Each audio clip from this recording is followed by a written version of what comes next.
Assalamualaikum warahmatullahi wabarakatuh. Halo anak-anak, apa kabar kalian hari ini? Semoga anak-anak selalu dalam kondisi bahagia, senang, dan sehat. Anak-anak, mari kita terus bangkitkan semangat kita untuk belajar dan berbuat kebaikan. Hari ini kita akan belajar kelas 4, tema 5, subtema 1, pembelajaran 5. Nah, untuk sebelum kita pembelajaran, marilah kita berdoa terlebih dahulu. Berdoa dimulai.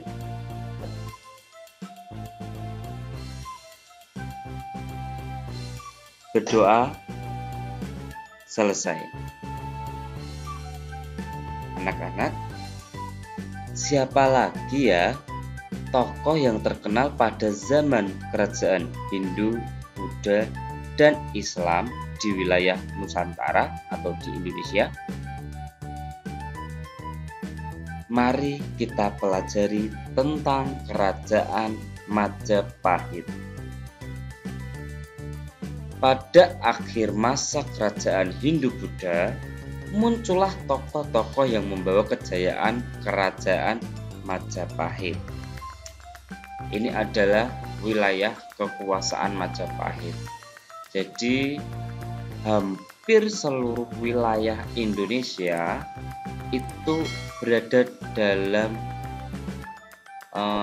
kekuasaan kerajaan Majapahit. Jadi memang kerajaan Majapahit ini sangat luas sekali. Dan bahkan kerajaan Majapahit itu dikenal sebagai kerajaan terbesar di Nusantara. Kerajaan Majapahit dikenal sebagai satu kerajaan terbesar di Indonesia, di Nusantara. Hampir seluruh wilayah Nusantara berada di bawah kekuasaannya. Masa kejayaan kerajaan Majapahit ini terjadi pada masa kepemimpinan Raja Hayam Wuruk. Raja yang terkenal di sini adalah Raja Hayam Wuruk. Pada masa itu, kerajaan Majapahit terkenal dengan patihnya yang bergelar Mahapatih Gajah Mada.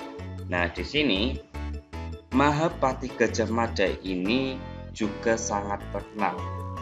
Patih yang sangat dikenal dan terkenal di Nusantara. Bahkan viralnya Patih Gajah Mada, tenarnya Patih Gajah Mada, hitnya Patih Gajah Mada itu bisa dibilang melebihi viralnya atau terkenalnya rajanya sendiri. Jadi lebih viral patihnya daripada rajanya. Anak-anak, kira-kira apa ya yang membuat Patih Gajah Mada ini dia menjadi viral, terkenal, ngehits ataupun tenar? Hal apa yang membuat itu semua? Mari kita bahas lebih lanjut. Ini adalah sebuah gambaran dari Raja Hayam Wuruk, dan ini juga gambaran dari Patih Gajah Mada. Mahapatih Gajah Mada, oleh karena kecakapannya, nomor satu dulu, Gajah Mada adalah seorang panglima perang dan tokoh yang sangat berpengaruh pada zaman kerajaan Majapahit. Saat remaja, ia merupakan seorang pemuda yang mempunyai keahlian bela diri yang sangat hebat, serta berilmu tinggi. Pada usia 19 tahun, Gajah Mada berhasil menyelamatkan rajanya, Prabu Jayanegara. Oleh karena kecakapannya, pada tahun 1919 ia diangkat sebagai Patih Kahuripan. 2 tahun kemudian ia diangkat sebagai Patih Kediri. Pada tahun 1329, Patih Majapahit yang bernama Arya Tada menunjuk Gajah Mada untuk menggantikan dirinya. Gajah Mada menolak, menunjukkan itu karena ingin membuktikan pengabdiannya terlebih dahulu kepada kerajaan Majapahit, yaitu menghentikan pemberontakan Keta dan Sadeng. Gajah Mada akhirnya diangkat sebagai Patih Majapahit pada tahun 1334 setelah berhasil menaklukkan Keta dan Sadeng. Pada tahun 1336, Gajah Mada mengucapkan Sumpah Palapa, yaitu janji bahwa ia tidak akan memakan buah palapa, sejenis rempah-rempah, bila belum berhasil menguasai pulau-pulau di Nusantara. Perjuangan Gajah Mada mencapai puncaknya pada zaman pemerintahan Prabu Hayam Wuruk 1350 sampai 1389. Pada masa itulah Majapahit mencapai keemasannya. Dari kitab Negara Kertagama dapat diketahui bahwa daerah kekuasaan Majapahit hampir sama luasnya dengan wilayah Indonesia yang sekarang. Bahkan pengaruh kerajaan Majapahit sampai ke negara-negara tetangga. Nah, Majapahit, Mahapatih Gajah Mada terkenal dengan sumpahnya yang begitu hebat. Sumpah apa tadi yang disebutkan? Sumpah Gajah Mada tersebut kita kenal dengan sebutan Sumpah Palapa. Gajah Mada bersumpah bahwa dia tidak akan memakan buah palapa sebelum beliau bisa mempersatukan wilayah Nusantara, mempersatukan wilayah Indonesia. Terbukti akhirnya Gajah Mada dapat merealisasikan sumpahnya tersebut. Nah, Gajah Mada ini dikenal dengan Sumpah Palapa yang biasa diartikan, ada yang mengartikan bahwa Sumpah Palapa ini beliau tidak ingin menikmati kesenangan atau kenikmatan duniawi tersebut sebelum perjuangan atau cita-cita Sang Mahapatih Gajah Mada ini tercapai. Hampir seluruh wilayah Nusantara berada dalam kekuasaan Majapahit. Ini juga berkat perjuangan Mahapatih Gajah Mada. Perjuangan Gajah Mada sampai saat ini tetap dikenal. Hal ini dibuktikan dengan digunakannya nama Gajah Mada sebagai nama jalan utama sejumlah kota di Indonesia. Bahkan di Semarang pun juga ada Jalan Gajah Mada, itu di dekat wilayah alun-alun Simpang 5 itu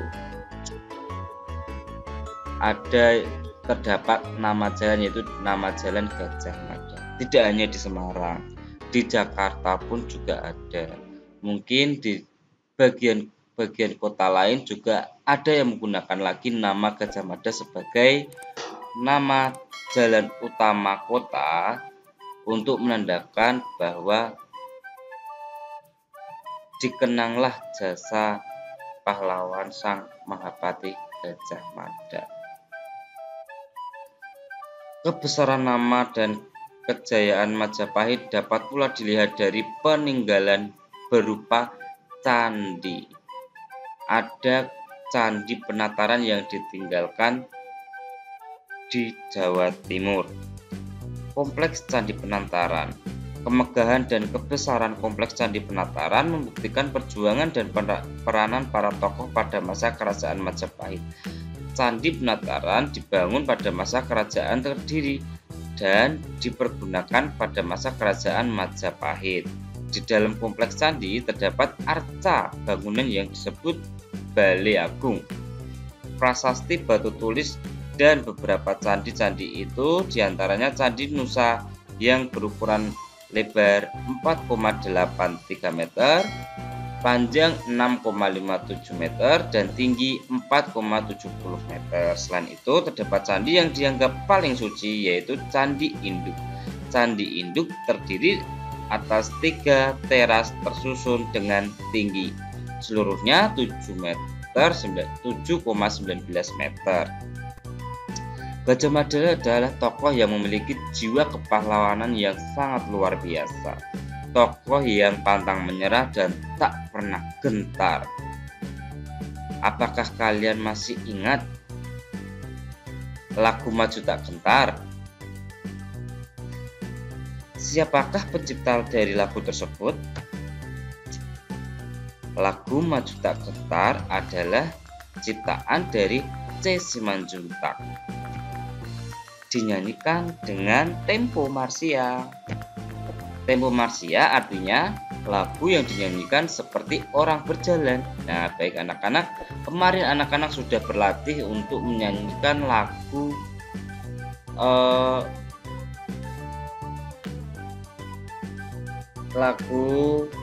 Maju Tak Gentar ya kemarin. Bahkan sudah direkam dan beberapa sudah mengirim tugas tersebut. Nah, apakah cara anak-anak menyanyikan lagu tersebut sudah menggunakan tempo yang benar? Sudah seperti orang berbaris?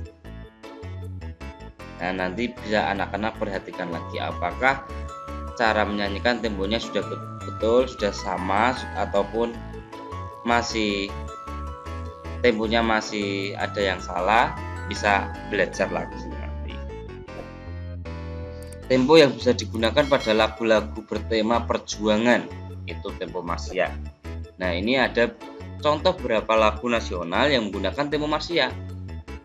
Ada lagu Bangun Pemudi Pemuda ciptaan A. Simanjuntak. Ada Garuda Pancasila ciptaan Rohar dan Sudarnoto. Ada Berkibarlah Benderaku ciptaan Ibu Sud, dan lagu Halo Halo Bandung ciptaan Ismail Marzuki, dan ada lagu Merah Putih ciptaan Ibu Sud.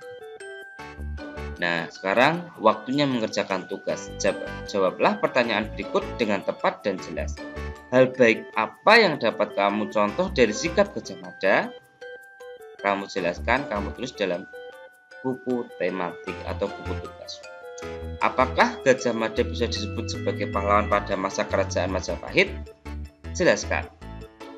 Dan yang ketiga, ceritakan kembali kisah kerajaan Majapahit menggunakan bahasa kalian masing-masing.